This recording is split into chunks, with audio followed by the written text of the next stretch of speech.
O voo 38 da British Airways era só mais um dos voos de longa distância que estava chegando em Heathrow na hora do almoço de 17 de janeiro de 2008. Tudo estava normal nesse voo. No entanto, a menos de 1 minuto do pouso, tudo mudou. Senta que lá vem história.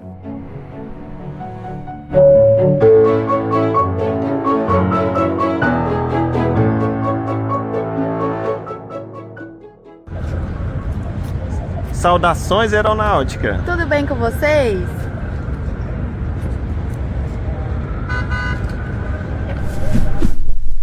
Tudo bem. A fuselagem do Boeing 777 é um exemplo de robustez. Desde a entrada em serviço, em acidentes como o do Asiana 214 e do Emirates 521, apesar dos impactos terem sido fortíssimos, a quase totalidade dos passageiros se salvaram e saíram vivos para contar a história. E no voo British Airways 38, a robustez e uma decisão do comandante fizeram toda a diferença. Vocês sabem que esse evento que eu vou contar ficou conhecido lá em Londres como o Milagre de Heathrow.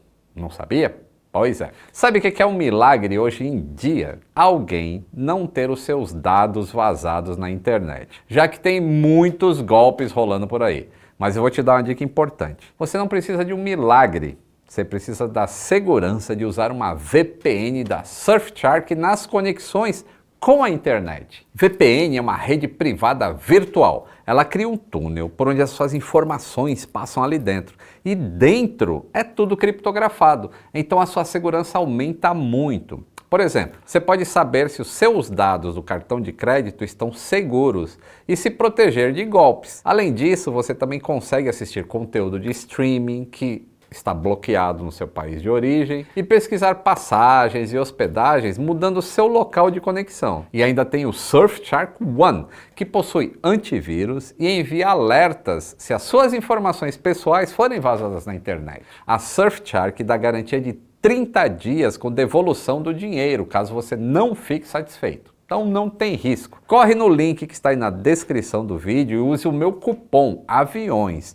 E aí você ganha um desconto exclusivo e mais 3 meses grátis. Garanta a sua segurança com a Surfshark. Vamos lá. Esse voo partiu de Pequim, na China, com destino a Heathrow, em Londres, no dia 17 de janeiro de 2008. A aeronave era o Boeing 777-200ER, prefixo Golf Yankee Mike Mike Mike. Jim, será que ele gostava de ginástica?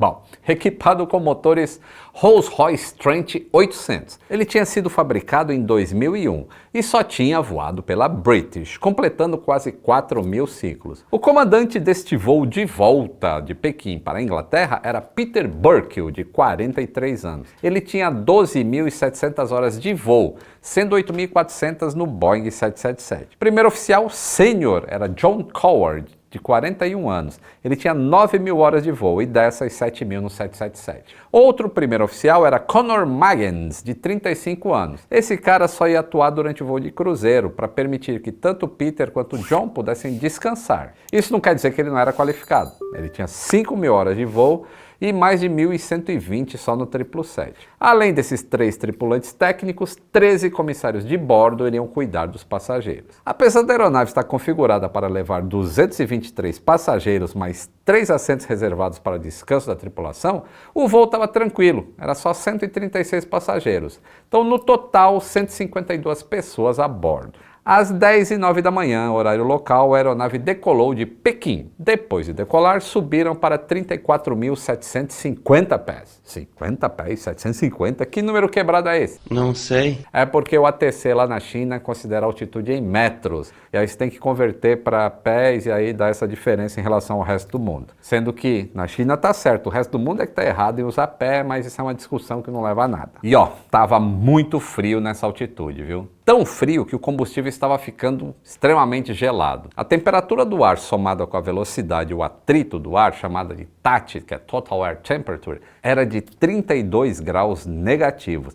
E a temperatura do combustível havia baixado para 22 graus negativos. Com pouco mais de 6 horas de voo, a aeronave subiu para 38.000 pés. E nesse nível, por volta de 7 horas de voo, eles tiveram as temperaturas mais baixas de todo o trajeto, 45 graus negativos, e o combustível nas asas chegou a 34 graus negativos. Esse 777 tinha sido abastecido lá na China com Jet A1, e o ponto de congelamento do Jet A1 é de 47 graus negativos, ou seja, somente 13 graus separavam a temperatura e o ponto de congelamento nesse voo. E é para esses casos que existe um trocador de calor nos motores dos aviões, chamado na sigla em inglês de FOHE, Fuel Oil Heat Exchanger. Esse trocador de calor tem a função de resfriar o óleo do motor, que está quente, e aquecer o combustível do avião, que está frio. É extremamente eficiente. O combustível entra na parte de cima e passa por tubos muito pequenos. No caso do motor Trent 800, são mais de 1000 tubos. Pelo meio, o óleo quente que vem do motor esquenta o combustível e, ao mesmo tempo, é resfriado, por isso que se chama trocador de calor. Com a melhoria no tempo, à medida que iam se aproximando de Londres, o combustível não congelou, mas permanecia muito frio. Quase na última hora de voo, eles fizeram a última subida de 38 para 40 mil pés. Às 12h02, o voo 38 iniciou a descida. E se você está achando estranho que eles saíram de Pequim às 10 horas da manhã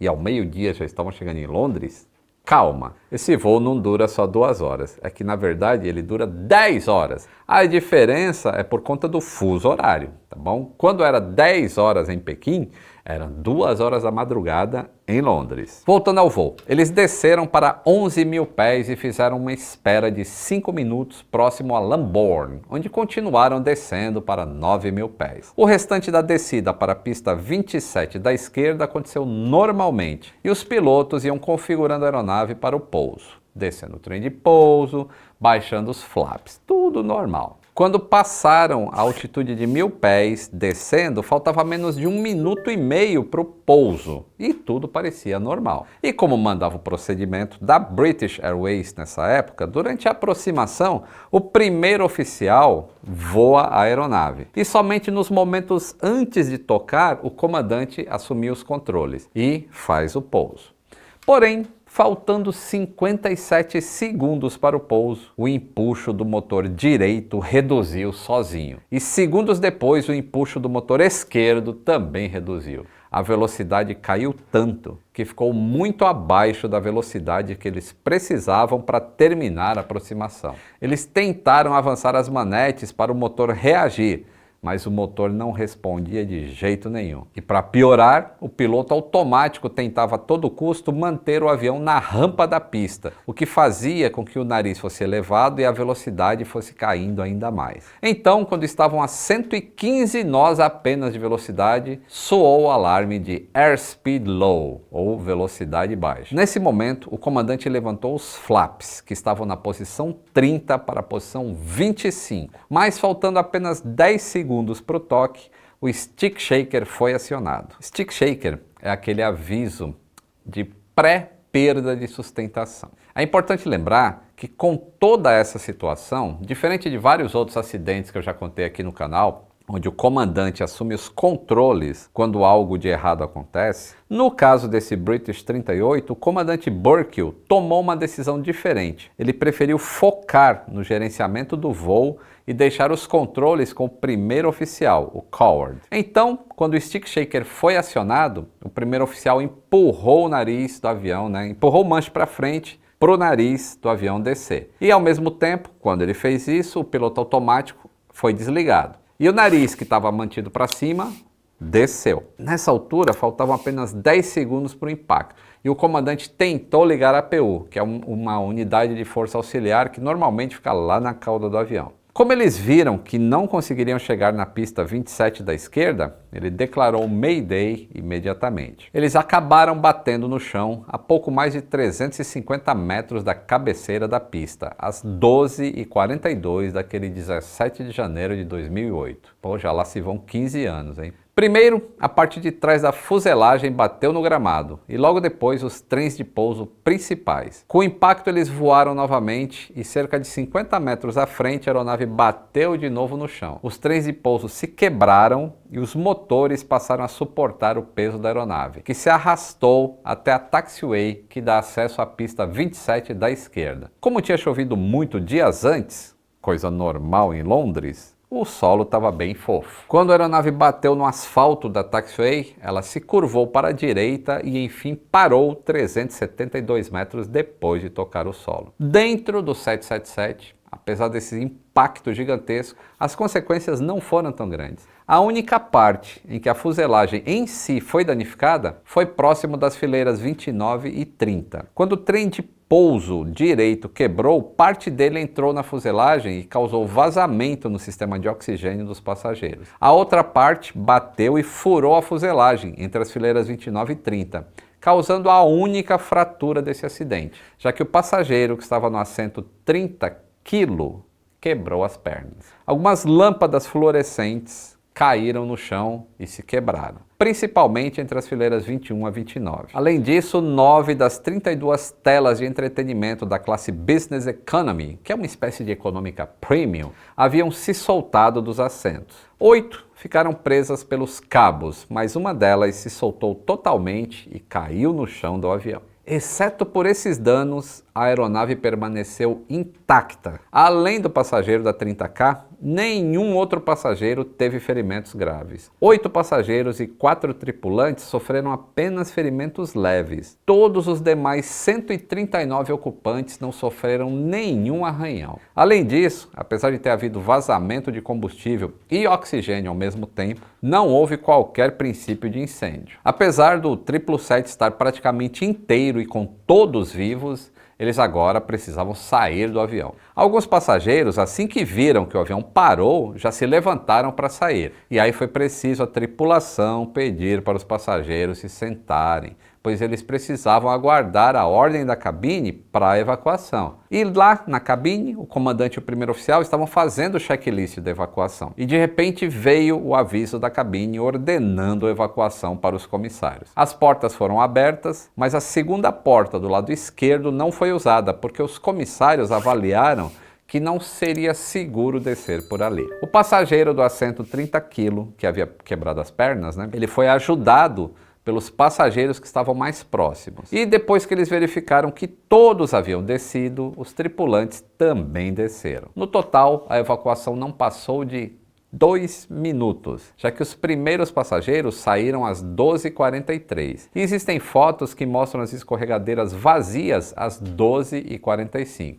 Ou seja, desde o toque, primeiro toque no solo, até a saída de todos os passageiros, passaram apenas 3 minutos. E desde a falha no empuxo lá dos motores em voo, não mais do que 5 minutos. Apesar disso, teve alguns passageiros que levaram bagagens consigo. Um deles, que havia saído pela última porta do lado esquerdo, subiu de novo o escorregador e voltou na cabine para pegar os pertences dentro do avião. Isso é um absurdo, moçada. Esse passageiro, além de atrapalhar a evacuação, ele podia ter se machucado ou mesmo causado danos na escorregadeira e aí muita gente não conseguiria sair em emergência. Então fica o meu alerta de novo, numa evacuação, nunca leve os seus pertences, nunca arrisque sua vida e a sua saúde por conta de bagagens. Depois do acidente e da investigação, por conta dessa grande extensão dos danos, esse avião nunca mais voltou a voar. Ele foi desmontado. Sendo assim, o Jim se tornou o primeiro Boeing 777 da história a ser perdido num acidente. E nenhuma perda de vidas ocorreu. Além do projeto da aeronave, a decisão do comandante de levantar os flaps de 30 para 25 também colaborou. A própria investigação diz que, se eles tivessem mantido a configuração de flap anterior, que no caso era 30, eles ainda teriam pousado dentro da área do aeroporto, só que antes disso eles teriam batido numa antena de ILS e o resultado final poderia ter sido bem diferente. Mas agora era hora de descobrir por que os motores pararam de funcionar numa hora tão importante. Entre as várias hipóteses, a investigação fez várias análises sobre o combustível. Depois de comparar os dados anotados lá do abastecimento na China com as análises feitas pela investigação em Londres, chegou-se à conclusão que o combustível estava dentro dos parâmetros especificados. Depois eles foram fazer testes bloqueando o fluxo de combustível em uma plataforma de testes da fabricante, da Rolls-Royce. E lá eles chegaram à conclusão que o melhor era fazer testes em um motor de verdade. E depois de uma bateria de testes, onde eles reduziam a quantidade de combustível que era bombeada, eles descobriram que a bomba de combustível antes do trocador de calor estava se desgastando da mesma forma que a bomba que foi encontrada no Boeing 777-200, bomba de combustível, tá? Ou seja, era um indicativo de que o combustível não estava sendo bombeado normalmente na hora do evento. Mas os investigadores ainda ficaram com uma pulguinha atrás da orelha assim. Afinal de contas, os testes não levavam várias variáveis em consideração, como o vento, a temperatura do combustível no momento do acidente e outras coisas. Então, lá do outro lado do Atlântico, a Boeing também estava fazendo vários testes de temperatura. Isso porque, além desse acidente com o British, quase no fim do mesmo ano, um Boeing 777-200ER da Delta, que tinha os mesmos motores Rolls-Royce Trent 800, que faziam um voo entre Xangai, na China, e Atlanta, passou por um problema semelhante a que o British 38 passou. Mas durante o voo de cruzeiro, eles tentaram descer e nisso reduziram os motores. Durante essa descida, os motores se recuperaram e voltaram a funcionar normalmente, mas é um evento que não é para ocorrer. Voltando à investigação, a Boeing até cogitou fazer voos de testes, ou até mesmo pegar um Boeing 777 e levar para uma base aérea norte-americana, lá na Flórida, para simular as condições do teste. Só que eles não iriam conseguir obter as condições adequadas para isso. Então eles partiram para fazer testes em escala mesmo, principalmente de formação de gelo, em uma câmara transparente. Eles descobriram que a formação de gelo era mais comum entre 5 e 20 graus negativos. Depois fizeram uma plataforma para realizar testes e foram usadas partes removidas do avião do acidente, inclusive essa própria bomba de combustível. E eles iam colocando água para ver como é que seria a formação de gelo. O segundo teste era ver como o gelo iria se movimentar pelo sistema de combustível. O terceiro era o acúmulo de gelo ao longo do sistema e como que ele era eliminado. E o último teste era como é que o gelo se acumulava quando a temperatura fosse igual ao dos voos da British e da Delta. Por 6 vezes durante os testes, a entrada de combustível na bomba ficou distorcida. Em uma vez, uma bola de gelo foi encontrada, mas o combustível continuava fluindo no mesmo ritmo que durante um voo de cruzeiro. Porém, quando eles testaram com o mesmo tipo de material que tinha sido usado no 777, não houve a formação de gelo. Apesar disso, o motivo da diferença não pode ser determinado. Então eles partiram para olhar a saída do combustível do trocador de calor, ou FORRE. À medida que a água testada passava pelo trocador de calor, ela se acumulava na saída de combustível, embora uma parte continuasse fluindo, que era suficiente para momentos onde o consumo de combustível era baixo. Para derreter o gelo, era necessário reduzir a potência, o que junto com a altitude maior explicaria por que, no voo da Delta, o motor direito conseguiu se recuperar. Então eles partiram para investigar e descobriram que apenas 25 mililitros de água já era o suficiente para bloquear de gelo a saída do FORRE. No entanto, para ela permanecer bloqueada, era necessária uma quantidade maior de água. Já no resto do sistema de combustível, ele se formava quando era utilizado o combustível quente, no caso a 5 graus. Quando fluía combustível entre 12 e 20 graus negativos, formava-se uma fina camada de gelo pelo sistema. Porém, dava para remover o gelo de forma fácil quando estava nessa temperatura. Já quando chegava a 33 graus negativos, o gelo ficava mais rígido. E também fizeram testes com a saída do trocador de calor estando quente, com o óleo entrando a 85 graus positivos e o combustível a 18 graus negativos. Nos testes descobriram que o gelo no interior do sistema de combustível poderia travar o trocador de calor. Apesar desses resultados fazerem parecer que havia muita água, segundo o relatório, a quantidade de água presente no combustível era de 3 litros dissolvida e 2 litros não dissolvida. Isso pode parecer muito, mas quando você considera que tinha mais de 70 toneladas de combustível lá dentro, dá aí um negócio entre 30 e 40 partes por milhão, que é um valor normal para um motor de avião consumir sem problema. Sendo assim, os investigadores descobriram que a formação de gelo na entrada do trocador de calor só poderia ter sido por uma grande quantidade de uma só vez, que interrompeu a passagem do combustível. E isso pode ter acontecido porque quando a aeronave desce, a temperatura sobe e o gelo começa a se soltar. No entanto, como na aproximação é necessário muito mais combustível do que quando você está em voo de cruzeiro lá em cima, o gelo se solta e flui mais rápido. E quando o combustível está abaixo de 10 graus negativos, o trocador de calor poderia ser bloqueado. E é o que os investigadores acreditam ter acontecido no British 38. Quando o auto throttle fez o último ajuste de potência, o gelo travou a passagem do combustível e assim o motor reduziu o empuxo. E apesar do trocador de calor atender aos requisitos de certificação nessa época, ele falhou no propósito dele e representava um risco. E isso não estava acontecendo só com o Boeing 777, já que aconteceu um outro incidente semelhante com um Airbus A330 que tinha o mesmo motor Trent. Por causa disso, antes mesmo do relatório final sair, em 9 de fevereiro de 2010, a AAIB, que é o órgão investigador do Reino Unido, já tinha divulgado recomendações de segurança. As primeiras delas ainda em 2008, logo meses depois do acidente, e foram sobre o sistema de trocador de calor, onde o órgão britânico recomendou que a FAA, a EASA, Boeing e a Rolls-Royce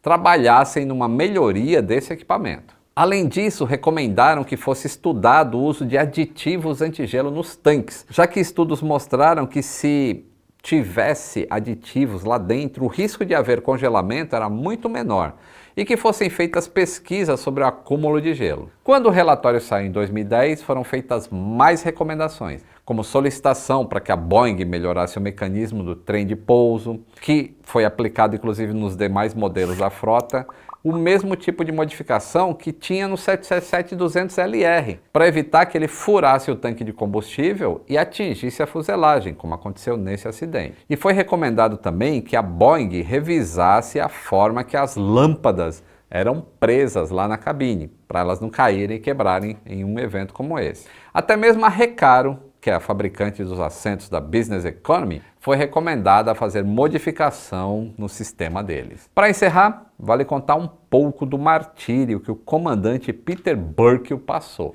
No começo, a mídia o tratou como um herói, que salvou 152 vidas. Inclusive, o acidente ficou conhecido como o Milagre de Heathrow. No entanto, a British Airways e o sindicato tinham proibido Burkill de falar com a imprensa, e isso é normal. Só que quando isso acontece, boatos começam a correr. E aí a mídia começou a divulgar que ele não tinha assumido o comando do avião e cometeu erros porque ele havia, congelado diante daquela situação. E o cara não podia nem se defender. Além disso, até mesmo fotos constrangedoras do passado de Peter, onde ele aparece em uma festa quando era jovem, foram mostradas pela imprensa. Só que esses boatos passaram a circular dentro da própria empresa, inclusive por instrutores de voo. Quando ele finalmente foi liberado para voltar ao trabalho, pouco mais de 5 meses depois do acidente, além do famoso disse-me-disse da foca aí na aviação, outros tripulantes passaram a ter medo de voar com o Burkill por conta da campanha de difamação da mídia. E ele precisava sempre reafirmar que era capaz. A gestão da empresa garantiu que um relatório interno seria divulgado e eles iriam isentá-lo de qualquer culpa. Só que isso nunca aconteceu. O relatório até existiu na verdade, mas só circulou entre a diretoria. Os pilotos e comissários que falavam mais a respeito dele jamais souberam. Isso fez com que a situação dele se tornasse insustentável.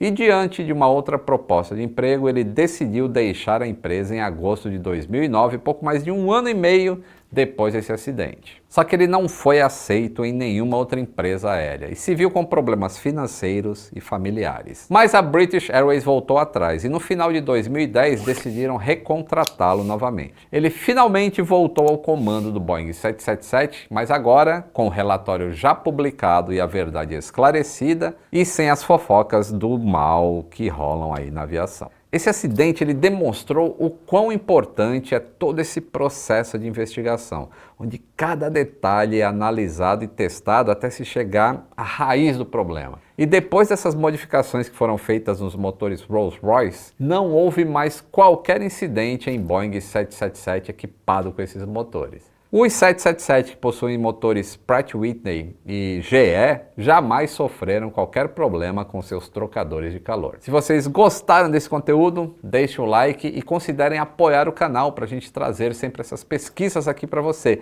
Além do seu nome aparecer aqui do lado junto com esses amigos, você ainda tem spoilers de desconto na loja e outros benefícios, como ícones especiais para você poder comentar aí nos comentários e no chat também quando é live. Um grande abraço e até o próximo voo!